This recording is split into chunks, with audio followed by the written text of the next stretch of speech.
You know, I get requests to do a lot of different TV shows and movies and stuff, and every now and then people want me to do like cartoons and anime. And I was always kind of on the fence about it because like I never really knew how to even like make a video of my style about a cartoon. But I was approached by a company and they asked me to preview a new upcoming cartoon show, although I guess it's actually out now, but whatever, and make a video about it. So I thought this might be a good opportunity to see how a video about a cartoon might work. And more importantly, I get to make a video that I know will not get claimed. So that's nice. Now, just to be transparent here, the company did approach me and asked me to make a video about their show. So this is a sponsored video. However, everything I say is my real opinion, no different than if I'd picked another show from like the CW or something. Like, trust me, you don't gotta worry about that. Actually, when they asked me to make a video, I was like, you do know what kind of videos I make, right? But anyway, let's check it out. Genlock starts out with Julian Chase, played by Michael B. Jordan, visiting his family with Miranda, his girlfriend, I think, played by Dakota Fanning. Boy, there's a combo, huh? Anyway, the whole intro to this first episode is basically just one big reminder that the show is in the future. Oh, damn, Ma. You are killing me with this. Miss Chase, that looks amazing. Well, thank you.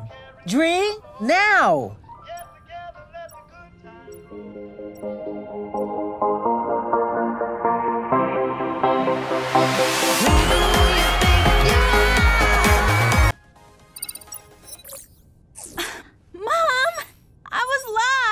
Come meet Miranda, honey. But my adoring fans, Ma! Adoring fans! You know, this show really has the most depressing idea of the future I've ever seen. I mean, yeah, sure, we get cool VR eyeballs or whatever, but I mean, TikTok is still a thing? At least we can all rest assured that those TikTok kids are gonna be just as obnoxious in the future as they are now. My adoring fans, Ma! Adoring fans! So, you know, I'm just saying, like, maybe climate change isn't so bad after all, you know what I mean? Anyway, back to the actual show. We should let you eat.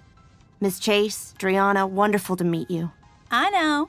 Likewise, dear. Next time you two have a leave, let's do this for real. And then we'll really gang up on him. Deal. Night all. Oh, they were holograms the whole time. I bet you didn't see that one coming. So Julian and Miranda are part of whatever the military is in the future. The spandex force, apparently. I don't know. All I'm saying is those are some tight pants, Julian. But anyway, suddenly they get called to their battle stations, but I'm sure it's just a drill. This is not a drill. Oh no. Now it turns out something called the Union is attacking New York City, which also just so happens to be where Julian's family lives. So, as you can imagine, tensions are high and stakes are even higher. We did not seek this conflict, but we will rise to meet it. The Vanguard will do everything we can to protect those who have put their trust in us. Be strong and we will get through this. For the people.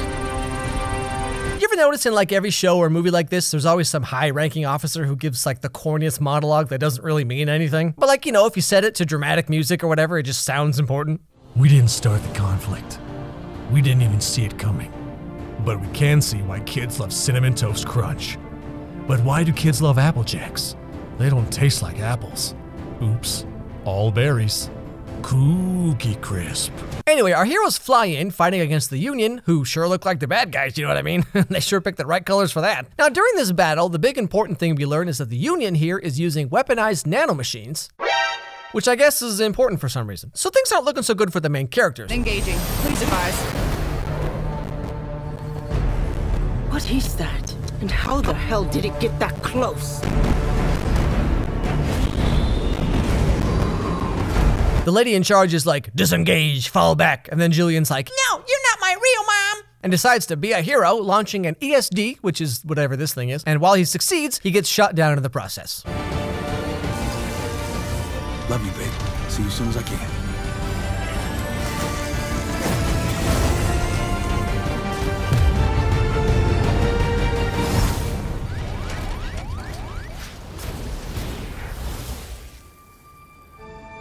Chase! Chase! Well, looks like they can only afford Michael B. Jordan for half an episode, you know what I'm saying? Anyway, although Julian was able to stop the nanomachines, the city of New York was lost to the Union, forcing the good guys to retreat and salvage what they could. And then, 4 years later. So once again, we meet Miranda, who now has this wicked cool scar. That's how you know she's hardcore. Meeting some new research team headed by Dr. Weller, played by David Tennant. Dr. Weller, I presume. Welcome to the Anvil.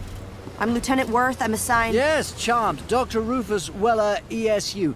Yeah, no colonel. I'm sure she's looking forward to welcoming you. Matter of fact, we have a briefing with her coming up. But as I said, I'll be... No time like the present. Take me to your leader. Always wanted to say that, right? That's right. Would you believe David Tennant is playing a, let's see here, quirky scientist doctor guy in a sci-fi show? Boy, who could have seen that coming, huh? Anyway, soon after this, they all get called out to help some people escaping from Union territory. But of course, nothing ever goes as planned, and the Union attacks. And once again, things aren't looking so good.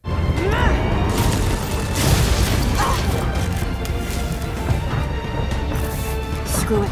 You only live once. Oh no, is this the end for Miranda? Let the good times roll, am I right? What?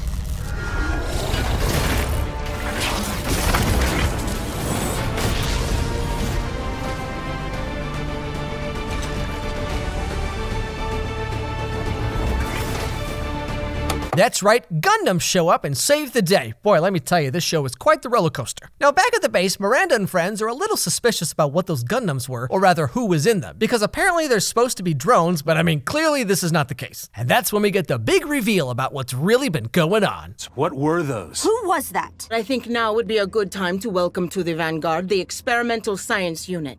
And take a deep breath. This is going to take some explaining.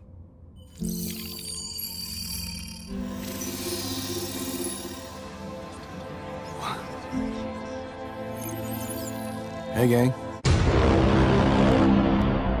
All right, looks like the extra budget came through, huh? Guess who's having 2 bowls of mac and cheese tonight? No, but really, so the doctor guy explains why he's really there and what he's really been working on.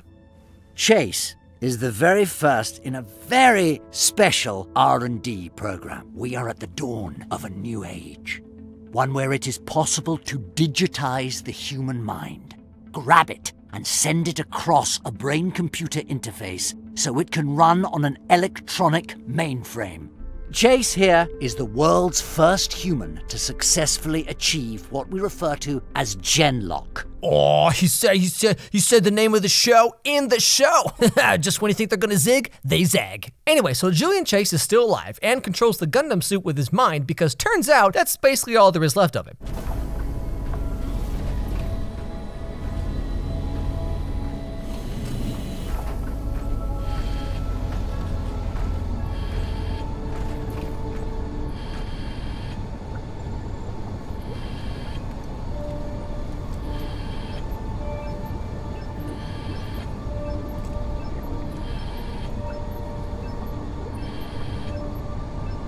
Well, that sure sucks for Miranda, you know what I'm saying? But anyway, that's where I'm gonna stop for now. So just to summarize, the boyfriend Miranda thought was gone for 4 years is back, sort of. The not Doctor Who guy is transferring people's minds into robots. Let's see, we got nanomachines. I mean, there's like a whole lot going on in this show. Now, real talk for a second, I'm not usually a big fan of like hard sci-fi, you know, like Star Trek, Mass Effect, Halo, like, you know, these kind of like deep sci-fi worlds or whatever. Not that this show's like exactly the same as those. I mean, it is supposed to only be like 50 years in the future, but I just mean everything's like holograms, robots, Gundams, mech suits, you know, this type of stuff. And so it's very like technology focused, if that makes sense. I don't know. But I do love the ideas of like AI and mind transfer, you know, like what is consciousness, that kind of stuff. So I do find those parts pretty interesting. And of course, the ideas that I'm sure will be explored at some point, you know, like what's going to happen with Julian and Miranda's relationship. Can you love someone's mind just by itself? Like that kind of like Black Mirror type of stuff. Like I'm into that, so I'll probably keep watching. If you want to keep watching, you can check it out for yourself on Rooster Teeth. You can use my link down below in the description. The first episode is free for everyone, and the second episode is up now, I think. So if my video made you at all interested in genlock, you can check out the whole first episode for yourself, and of course, if you want to keep going, you can sign up with Rooster Teeth.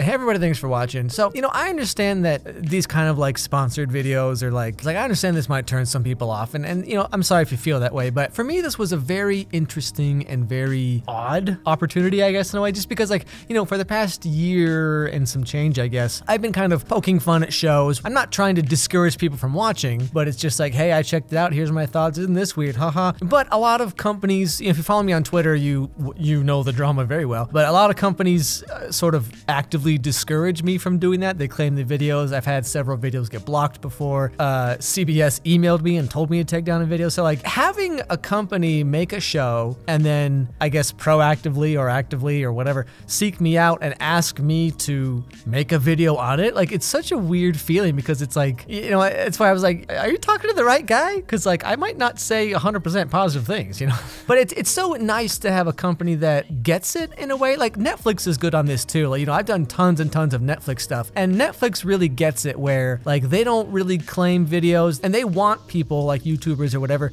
to like talk about their show, whether it's good, whether it's bad, whether it's whatever. As long as people talk about the show, that gets more people interested in the show, whether directly or tangentially or whatever. And so having a company like Rooster Teeth, for example, it was very interesting and very nice, I guess, to have a company, like I said, who gets it, because it's very rare. It's very rare that this happens. So like I said, I mean, if you're interested at all in the show, like check it out, click on my link, check out the video, check out Rooster Teeth. They got lots of stuff, you know, podcasts, bunch of other shows. They got Red versus Blue, which is, I mean, if you've been on the internet for any length of time, that's like an internet staple, you know? So I just want to say thanks to them for letting me do my thing with their show, and I want to thank you guys for watching. Like I said, you know, I know that these ad sponsored videos might not be everyone's cup of tea, and I totally get that, but you know, now and then I hope it's, you know, okay with you guys. Anyway, once again, thanks for watching. Don't forget to subscribe, follow me on Twitter, follow my dog Charlie on Instagram, Charlie Meets Pumpkin, and above all else, have a great day, everybody. I'll see you all next time.